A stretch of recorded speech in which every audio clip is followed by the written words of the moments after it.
What's good, YouTube? We got video from Kirai. We got Hobbs and Shaw cannot be a real movie. Karai's the dog. You know what I'm saying? We know. Come on, we know the video's gonna be a quality. It's always gonna prefer a little light. I see we got the bell on, bro. I trust it with my life. Not literally, but in terms of good content, I trust it with my life. I've wanted to see Hobbs and Shaw because it's kind of, if I'm not mistaken, like a spinoff of, not a spinoff, but I think it's in the same verse as Fast and the Furious. If I'm not mistaken, at the very least, with Hobbs being The Rock and then Shaw being Jason. How do you say his last name? Statham or Statham? Something of that nature. And then I think Damson Idris is the wrong person. That's my goat. Idris Elba. They both have Idris somewhere. Idris Elba is like the villain in this movie. But I haven't seen it. I've been trying to convince myself to watch it. This might be the final push. As always, it's your main man Sly. Slide into a top line to provide you some content. Without further ado, just slide right now. Peep game. The movie starts with MI6 doing a raid to secure a virus that can liquefy your organs from the inside out. They got Vanessa Kirby throwing 3 grown men around like paperweights. Till Idris Elba pulls up dressed like 2007 Raphael. With the all-black fit, bro must think he's... I hate that the audio be doing that. I hope that's just now. I hope that's not how it's been the whole time. So I'm gonna have to like bass boost the fuck out of the audio. He's wearing the symbiote. Whole spiritual pressure in the room changed when he walked in. One of the officers is screaming at gang to stop resisting, but he politely declined and uses his cyberware to... Nah. If a nigga got a Sharingan implant, bro, you got it. Respectfully. See shit like his attack probability and finger pressure. And I don't need a scanner to tell you that. There's a sparkle in his eye like he smelled a dark skin enter the building. But they don't get the chance because they all get boomed in less than 5 seconds because Idris is basically the Winter Soldier in this movie. Starts folding steel doors with his fist to obtain a virus that he ultimately fails to get. This is because, for whatever reason, Vanessa Kirby injects herself with the virus. You know, the one that liquefies organs? I had never knew who Vanessa Kirby was to the Fantastic Four movie. And now it's like I can't unsee her. She's in a lot of things, actually. And it's all kept in a capsule so it won't poison her. But I still don't understand the reason of injecting it in the first place. But those aren't the main characters of the movie. They are. As we get a look into the average day in their life, and they try to make it incredibly clear that they are exact opposites. To the point it comes off as like a Facebook post. Wanna be Naruto and Sasuke? I like the color gradients of like how one of them woke up. Sun on Okay, so bad. Maybe they should just take the curse mark off of Dwayne and put it on Jason. One drives a pickup, the other drives a sports car. One is Samoan, the other's a redcoat. But one thing they have in common is that they're both federal agents that complete the daily tasks of their jobs in damn near the same exact way. Jason pulls up to the function with a bottle of champagne, tries to talk his way out of it, but they start swinging before he can get a word in. But he single-handedly squad wipes a room full of goons. Whole time doing unnecessary techniques to protect his bottle, doing tricks on it like this shit holds the elixir of life. And right after he's done folding the guards, he compliments the bottle's durability before breaking that shit himself. Oh nah, they titled this shit wrong. This is Aura Farming the movie. And Dwayne is no better, knocking niggas into the next room with single uppercuts. Who does he think he is, Doomfist? Another thing that they have in common is they love to torture niggas for information. You can see in the way Jason Statham moves his lower forehead that he's kind of aroused by the scene. Kill that boy! Kill that boy! And after some harassment from each of their agents, the bald niggas finally unite. You don't know how And after some harassment from each of their That is Ryan Reynolds, for sure. agents, the bald niggas finally unite. You don't know how happy I am. This is like Captain America and Iron I remember, and he sees the girl. At some point, he's like, "Oh shoot!" He's like, "Oh shoot, is that?" No, he was like, "You better stay away from her. That's my sister." I remember that. I've seen clips of this movie. It'd be all over TikTok and whatnot. Man team to fuck up. And of course, they already hate each other. Who would have guessed? I don't know who directed this scene, but they get way too close for an argument. You can cut the sexual tension in this. I hate that. If you've seen Girls Meet World back in the day, there's this scene that I've been seeing on like TikTok and YouTube pop up again. And it's of like the dude that's supposed to be like the tough male lead character. And then nigga puts another grown man's hands against a locker by like grabbing his wrist. And then like having this dialogue about this close to each other's face, bro. You cannot tell me that's not a little zestitious, bro. You lose aura from that. Why do you need, there's only 2 routes. Your voice has to be this soft, like you're Michael Jackson, or very quiet. If you need to be like that close to my face, or you just back up and command the aura, like make a nigga feel the pressure that you could really whoop his ass. There's no reason to be up in somebody's face for you to intimidate them. If you don't have that much of an intimidator bash, do that shit from a distance, you don't got it, bro. It's not meant for you. Room with a knife. What are you gonna do now? Throw a bit of furniture. For your information, I was going to take this chair and turn it sideways and Shove it right down your throat. So after the argument, they go their separate ways to hunt her down. Turns out Vanessa Kirby, who injected herself with the virus in the beginning, is Jason Statham's sister. So he just heads to her apartment where he's met with even more mysterious lackeys looking for the virus. And he simply slimes both of them with a lever action. This shit was just mounted into her desk. I know she's MI6. I keep saying John Wick, but the OG of this, bro. Well, I can't remember his name right now. It's not John Wick. It's the OG of these spy movies, bro. It's right there. Very common, bro. He's the GOAT. I don't know why I can't get his name, bro. It's not John Wick. It's not Tom Cruise. That's Mission Impossible. It's right there. Johnny. No, not Johnny, bro. Oh, chat. Ah, it's right there, bro. I'm thinking of Agent 007, bro, but I can't get bro's name.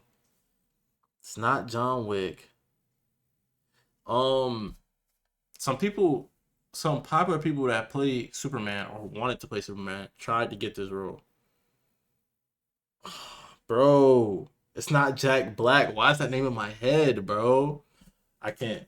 It's gonna bother me. Spy movie GOATs. He's gonna pop up. He's in the Mount Rushmore for sure. The Men Who Stare at Ghosts. Get this out my face, bro. Get this out my face, bro. Mount Rushmore of action movies.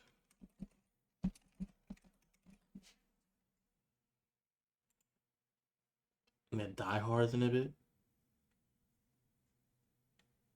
Bruce Willis, Sylvester Stallone, Tom Cruise. Not who I'm looking for. Spy movie legends.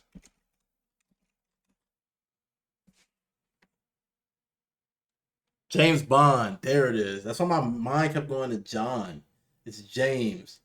He's like the oldest to do it. I had never seen this one, which was 1959, but I've heard of this so many times. Like James Bond blows this one out the water, and it's still going on to the present. So it's one of the earliest to do it, and it's been going on like the longest. Yeah, and it inspired like this whole like era of like these kind of badass spy characters that like hold this certain aura to them. Agent 007. Okay, I wasn't tripping. I just can't remember his name. I got old head ball knowledge, but like because it's not my ball knowledge, it's like I went and did research. It's not as it doesn't stick as well. But who the fuck are your ops to have a home armory? While Jason is making short work of the henchman, The Rock has already gotten his hands on the girl. They gassed him up to be the greatest tracker or some shit, and he really lived up to the damn hype. Caught her lacking in disguise. Must have sniffed her out of the crowd like bloodhound. Proceeds to play fight with her for about 5 minutes, when she tries to choke gang out with a leg lock, as if those thick ass neck muscles would allow that to happen. But she not catching a hint, so he picks her up like a damn child. Like she. There's a name for that. There's a name for that. It's like a country joint, a Swedish lift, Swedish stand, something like that, where you pick up, you're on the ground, you pick up the weight with one arm like this, and you stand up. Hold on, chat. What is that? You gotta feel it though. Oplets 828 just followed. Yo, what's good, Oplets? Is genuinely weightless. I forgot to mention, a nigga threw a grenade at Jason, and before it exploded, he put the pin back in. The entire time he was slumping these goons, I was watching. That's pop.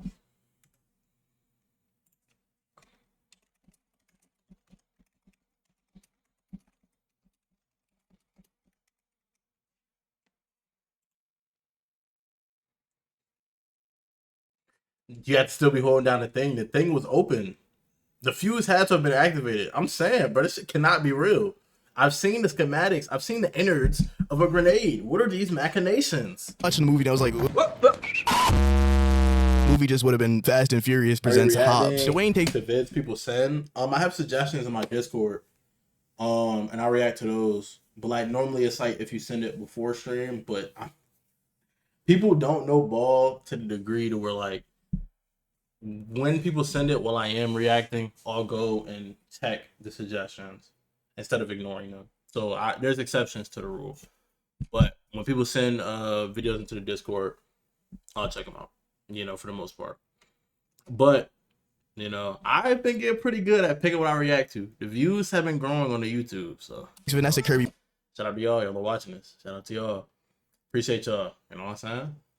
Back to the DHS office, and it must be something about the Shaw bloodline, because he picks up right where they left off with the sexual tension. He's hitting his sister with game I didn't know existed, shooting shots I didn't know could be made. My guy is hitting green jumpers in an interrogation room. So Do you like to close dance? No, I don't. No. I was thinking about the tango, where it takes two. Yeah, I don't know that one. Either way, the music started, so let's see what That's low-key tough, I'm not gonna lie. rhythm you have. I told you, I've no idea what you're talking about. Okay, that hurt. You just stepped on my toes. That didn't feel good. Let's try it again. Steps out for just a second to talk to his daughter, while she is demolishing this random in the background. This glass must be soundproof as fuck. Bro is in here screaming for his life as he's getting WWE finishers hit on him. Dwayne comes back in the room to find that she took the gun. Like, bro, just imagine, bro. The horror! Help! Help!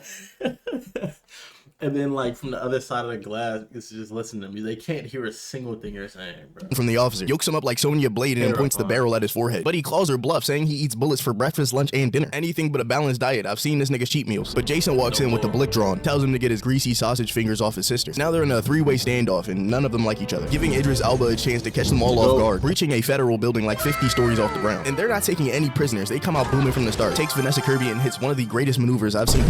This movie has these three farming harder than a Chinese peasant in the 18th century. They run through fully armored cars like it's nothing. And Dwayne suggests they just jump on the ropes and slide down with them. Now, Jason agrees, but as soon as he jumps down, he just takes the elevator. No equipment either. Like, no hand guards. Like, that has to burn your hands, no matter what material the rope's made of. Not everybody has that type of godlike power, but I love that they added the detail of him looking around for the elevator while he's agreeing to do that shit. And when I said Dwayne has superhuman abilities, I was not exaggerating. Every movie. No, nigga. Exaggerating. At least 20 stories.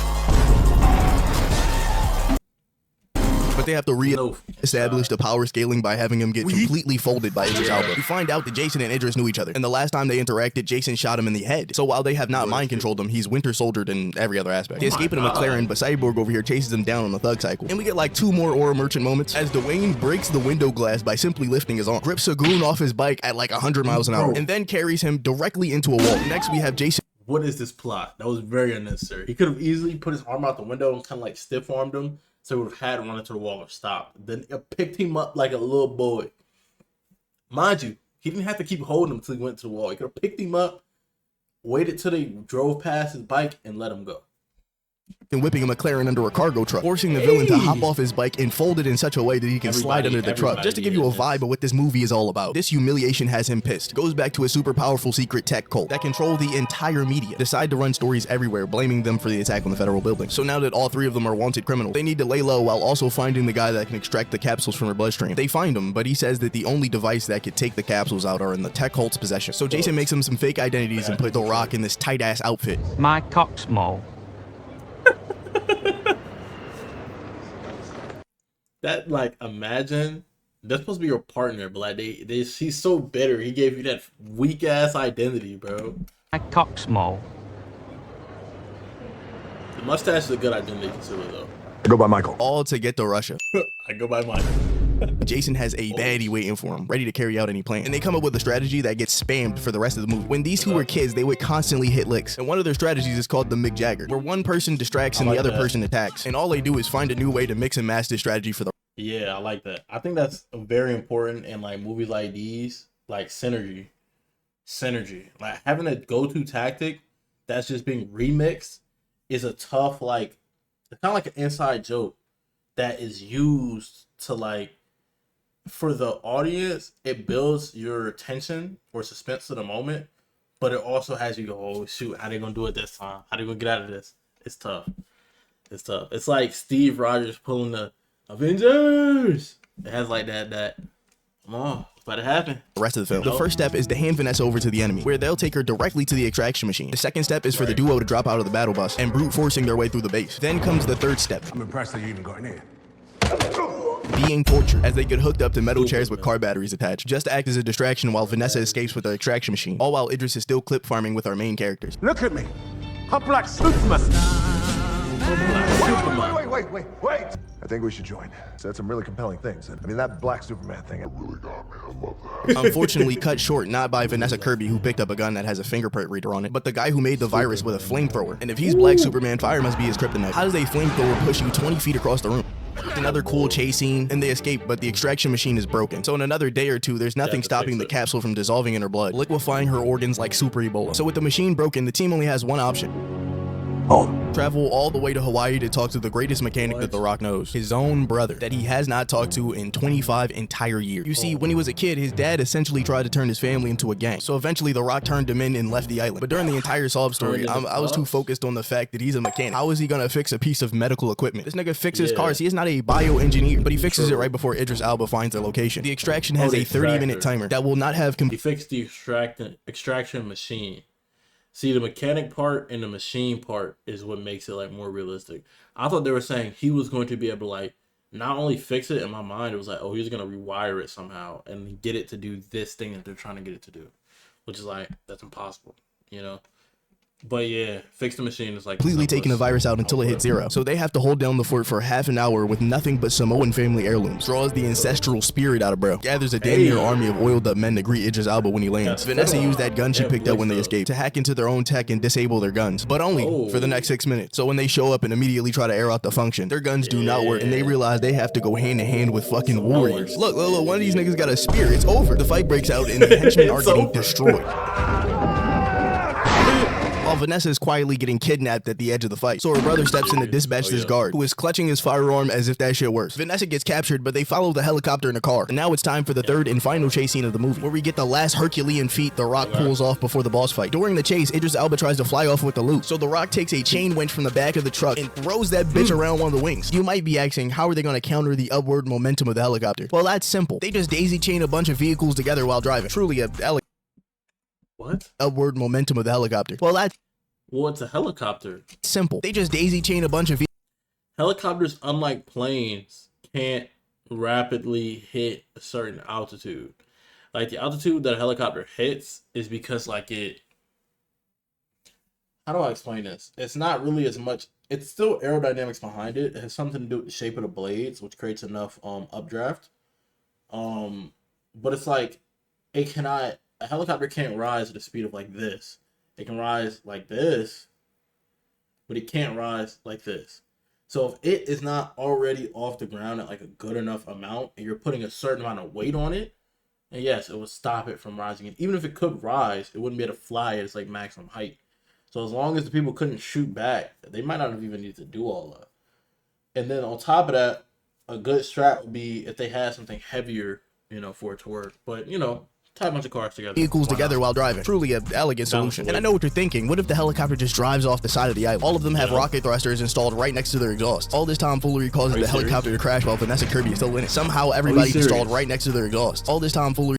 Be serious. The mechanic brother has rocket fuel. It causes the helicopter to crash while Vanessa Kirby is still in it. Somehow everybody survives relatively unharmed, despite how absolutely brutal this crash scene looks. Like, you can make a case for him. He took the super soldier serum. But how is she still in one piece? Not even the random henchman is dead. Nigga got slapped awake out of a coma from a plane crash, then forced on a guard duty with a concussion. My nigga cannot catch a break. Well, this guy guards Vanessa until the timer is up. Idris Elba faces off against two of the baddest, baldest men on the planet. You can tell this fight is about to bring out 120% of their potential. Too bad Idris Elba's technique is far too powerful. They genuinely get the dog shit kicked out of them, getting smacked still their potential. Too bad Idris Elba's technique is far too The back of the head is really powerful. bad They genuinely because of concussions, but this nigga's also bald, so it's very disrespectful. Get the dog shit kicked out of him, getting smacked silly with helicopter parts. And the only way to stop him is to pull another McJagger, taking turns getting chin checks so the other can get a sneak shot off, quickly turning the tide of the fight, beating the shit out of Idris Elba. Out here moving like the gods can do it. Look at how they broke his back with this Mortal Kombat finish. His spine must be made of vibranium. How is bro even standing up? With all the commotion during the fight, Vanessa Kirby chokes out her captor because that nigga was dozing off from the multiple head injuries, giving the three main characters an opportunity to stand there, while The Rock tells the antagonist the reason that he lost. We have heart. After his tragic defeat, the secret organization no longer has any use for him, so they shut down his body, letting him drop into the ocean, while also trying to tease a little sequel that will never be made. And everybody, I mean everybody, has a happily ever after, and that's how it ends. This movie is basically a compilation of loosely connected fight scenes, and honestly, that's kind of fucking peak. Their one and only job was to entertain my lizard brain for like 2 hours with some violence, and they goddamn succeeded. And if you got to the end of the video, you probably This thing can ride so real, bruh. What are you about to say? like this one on screen right here. Besides that, Oh, I thought I might have, you know what I'm saying? Well, appreciate y'all for watching. As always, comment video for my dog Kirai. And yeah, you know, it's time to see me next. Make sure you stay happy, healthy, and hydrated. I'll catch you in the next. Peace.